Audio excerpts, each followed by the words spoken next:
ऐसा इसलिए क्योंकि तब शादी का मायना कुछ और था। तब उन कबीलों में औरतों और बच्चों को प्रोटेक्शन की नीड थी। इसीलिए बाकी शादियां परिस्थितिवश की जाती थी, जिसे लोगों ने अपना हक समझ लिया।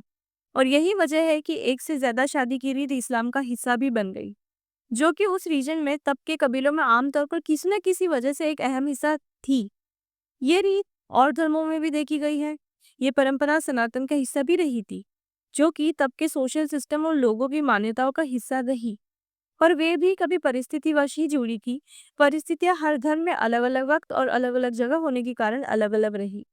लेकिन जब इन रीतियों ने आगे जाकर कुरीति का रूप लिया, तब रिलीजियस रिफॉर्म से उन प्रैक्टिसेस को कई मान्यताओं में डिसकंटिन्यू कर दिया गया।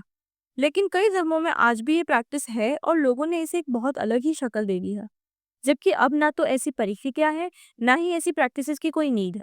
मतलब यहाँ रिफॉर्म की नीड है, क्योंकि अब ये प्रैक्टिसेस जरूरत से नहीं बल्कि अंधकार से फॉलो की जा रही है।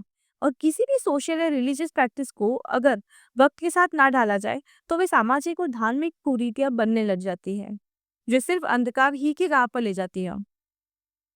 तो तब एक कांस्टेंट वॉर ऑफ सर्वाइवल वजह बनी ऐसी प्रैक्टिसेस की। इसके अलावा इतिहास में हम ये भी जान पाते हैं कि तब कुछ कबीलों में औरतें और बच्चे भी इन वॉर्स में हिस्सा लेती थी। लेकिन जब इस्लाम के जरिए अमन आने लगा और कुछ ऐसे लीडर्स जिन्होंने उन कबीलों को यूनाइट किया, तो वॉर्स भी कम होने लगी।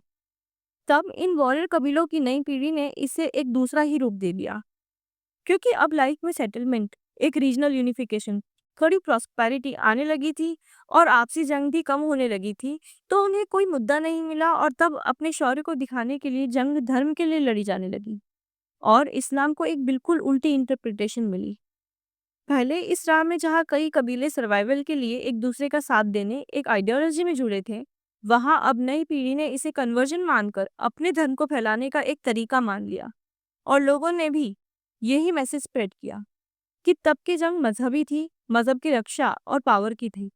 यहाँ जिहाद को एक नई परिभाषा मिली।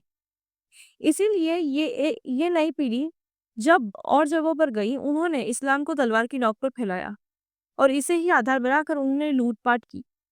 यानी जो कभी उनके साथ हुआ, उनकी औरतों और बच्चों के साथ हुआ, वही उन्होंने औरों के साथ भी किया।